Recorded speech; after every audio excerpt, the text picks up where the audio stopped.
Le conservatisme tel que je l'entends, ce n'est pas ce qu'on pourrait appeler une pensée anti-moderne. C'est-à-dire, il ne s'agit pas de congédier la modernité, mais de contenir les aspects les plus désocialisants de la modernité, civiliser la modernité, pour le dire ainsi. Rappeler que dans cette époque du flux, dans cette époque qui a tendance à pousser l'individualisation jusqu'à quelquefois une dimension extrême, rappeler les permanences anthropologiques, les permanences culturelles, la nécessité de la verticalité, on l'a évoqué, la nécessité de l'appartenance. Autrement dit, pour moi, le conservatisme est une philosophie de l'appartenance.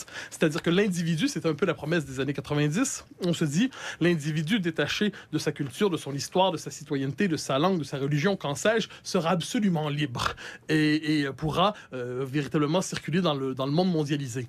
Et le conservatisme rappelle, me semble-t-il, à tout le moins c'est ainsi que je le comprends, que l'individu a besoin de ces médiations que sont la patrie, la culture, l'histoire, la mémoire, pour s'inscrire dans le temps, sans quoi il ne sera pas absolument libre, mais absolument nu. Et de ce point de vue, c'est un rappel de la diversité du monde. C'est cette idée qu'on accède véritablement à l'humanité que par la médiation d'une culture, d'une communauté politique, qu'on s'inscrit dans le temps long et qu'on refuse cette idée justement de la table rase qui hante la modernité pour le pire. Donc je crois que le conservatisme tel que je l'entends ne se présente pas comme un programme politique immédiatement utilisable, mais plutôt comme un rapport à la modernité.